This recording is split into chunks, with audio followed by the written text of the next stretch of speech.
face I gotta see? Ugly Irishman? Scotsman. Is there a difference? Yes. I want to ask you about, because main event tonight was the biggest spot in the show, or one of them, and at the end people were just like really happy leaving the building. How did you feel like it went?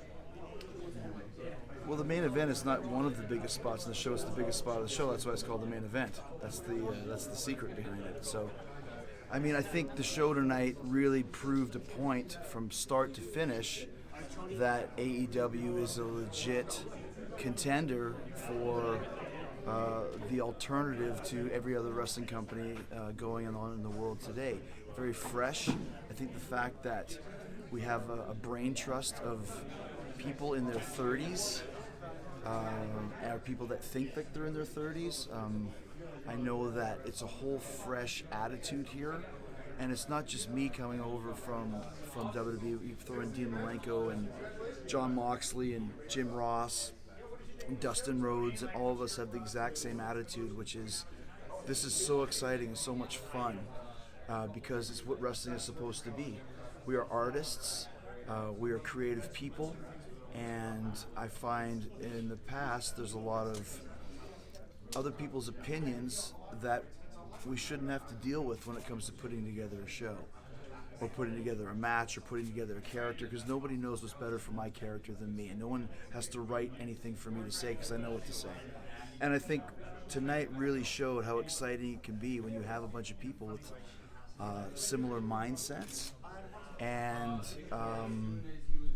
a whole kind of contingency of fans that are looking for something extra, something an alternative. Like I said, there's nothing wrong with giving people a choice, and we have now established that AEW gives you a choice if you're a wrestling fan. Chris, as someone who used to be in WWE, what did you think of Cody's entrance with the sledgehammer and the throne? I'm not sure I saw it because I was too busy getting ready for my match, but once again, you've got a lot of guys with very great ideas, and I know for my entrance tonight, I believe that was Cody's idea as well, that then we take the lead and kind of all work on it together. So it's part of wrestling. It's something that Cody understands, and all of us do, that the pomp and circumstance of wrestling is sometimes the best part. Throw in some great matches and some great stories behind it like you saw tonight, and then just some athletes from another planet, it seems. We really have a diverse roster, and I think tonight's show proved that. I mean, I really enjoyed the one match I did see was the 6-woman Joshi girls match. Never seen any of them before. Probably couldn't even tell you any of their names. But I know that when the match was on, I sure did enjoy it, and there was no restraints on them. To go and be you, who would watch 6 Japanese girls they've never heard of before? Well, the crowd tonight seemed to like them, and I'm sure most people watching at home did. So that's just another example of, like, if you're good and you have passion and you know how to put on a show and put on a great match, well, give us a call and we'll give you a shot. A lot's been said about the success of AEW kind of hinging on attracting the lapsed fan. Tonight, obviously, I would say was a great first step in drawing those eyes in. Talk to me about what the process is for continuing to draw those fans back who have become disenfranchised with what they've been watching. Well, I think it's just, once again, you have to show people that this is a different mindset. I think a lot of times, especially when you think about, okay, let's think about wrestling. Well, that's WWE. Think about, a soda. Well, that's Coca-Cola. Think about, rock and roll. That's Rolling Stones. We have to let them know that we're not saying that you shouldn't listen to the Stones. But if you want to listen to another band that's got a different mindset, come give us a try. If you like this, then see if you like us as well. And I think it's one of the main reasons why it was so important for me to sign with AEW, is that you got a guy who everybody who's a wrestling fan knows. The people that are watching now, the people that watched 10 years ago, the people that watched 20 years ago. When there was 14 million wrestling fans watching, Chris Jericho was on the TV. So I think it'll be like, what's Jericho's in this AEW? What's this AEW? Well, Jericho's there. A, we like him. B, we used to like him. C, I remember watching him. Let's give it a try. And then when they come and see Chris Jericho's match, then they learn who Kenny Omega is and the Young Bucks and the Lucha Brothers and everybody else that was on the show that had such a great performance tonight. It's the same thing that happened when I went to New Japan with Kenny as well. A lot of people went to check out that product because of me, and then when they got there, they realized that it was a lot of fun with a different style. AEW kind of takes that same concept and moves it even 1,000 times more, because I think we have the 3 things you need for a wrestling company to be successful. or any company in entertainment, is the financial backing. Check that box off. Is the television, the way to get people's eyeballs on it. We've got that. And then having a great roster of talent that all has a similar mindset. And what I like the best is a lot of these people, wrestling fans in the States, have never heard of before. Who's Kenny Omega? And then when they see him, they're going to go, who is this guy? He's amazing. He's a 15-year overnight sensation. He's been working his whole career overseas and all these other places. When he comes here to the States, people are going to go nuts for him. And we have a whole roster of those type of guys. Then throw in a Jericho, throw in a John Moxley, and a huge surprise, which was so exciting for all of us involved. And you just have once again, there's nothing wrong with giving people a choice. We're doing things a different way. But I know what I want to see as a wrestling fan, and this company is what I'm looking for as a fan. Hold on. Give the young man. Little Junior here's got a question. How old are you, buddy? I'm not. All right. Congratulations. All right. With the match with Kenny and you, having it be one of the biggest match on the card, and everyone was so excited to see it, how did you feel while it was going on? See, he asked it much better than you did, Kenny. He did. You should learn something from him. Do you want to stick the mic?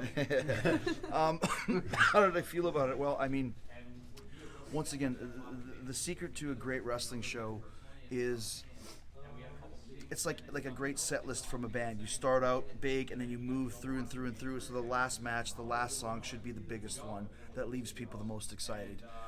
So I think we did that tonight. But once again, I mean, to follow the Lucha Brothers versus Young Bucks, it's not an easy thing to do, which is why we worked the match a completely different way, much more violent and brutal, hard hitting, which is kind of both of our styles. We have that from our Canadian upbringing.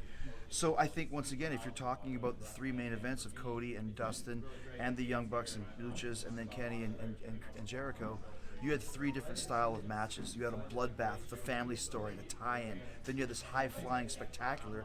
And then you had a brawl, fight, rematch of one of the best matches from last year with this great finish at the end with the surprise guy. And we positioned everybody tonight. So I think the build of the show was great. I think I enjoyed the match.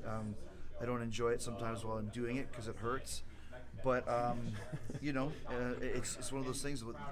At the end of the day, you sit back and go, you know what? After 4 months of anticipation, I think everybody got what they expected and more. Chris, And what it's like exactly an was the spot that busted open Kenny's nose, or busted his nose off? But it's not a spot. I punched him in the face. What do you want? Cover your ears. You punch him in the fucking nose, that's what happens. Chris, Chris, 2 more minutes. I think sometimes people forget that this is a contact sport, and I can't even really tell you what happened. But once again, when it does, we move on and go through it, and I think it adds the intensity when you have some blood, as long as it's not mine.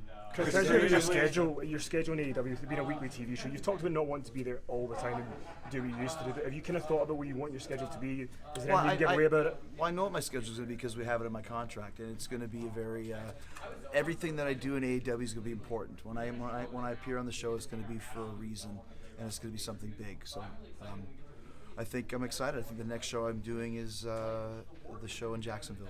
You talked about the importance of your role. How much pressure do you feel, like knowing that you are that guy that people are going to say, wow, Jericho's there, let me check this out. Oh, by the way, the rest of this stuff, that's cool Yeah, too. I thrive on it. I want to make a difference. I don't want to be just another number on a board somewhere.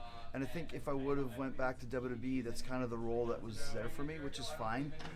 My biggest thing is when I had the best angle in 2016, the best story with Kevin Owens, and we ended up second on WrestleMania. That's when I knew it's like, I got to get out of here. That should have been the main event or semi-main event of the show. And that's not being any type of the word bitter or whatever. That's just stone cold business. I get it. I understand. So for me to come here, now it's a chance to make a difference and to really be at the level that a guy with 29 years of experience and at 48 still having great matches and really no signs of slowing down for whatever reason. I think this is a great place for me to be in, and there's a lot of pressure, but I can take pressure because I've been having it. Like when you've main evented at WrestleMania, you don't really care about pressure anymore. And there's a lot of guys on this roster who might not feel the same way. I mean, you main event at Tokyo Dome like Kenny has, same thing. So the pressure is a good thing because we're all working towards the same outcome, which once again is to have a great alternative for wrestling fans and to bring wrestling fans back into enjoying the sport that we all love.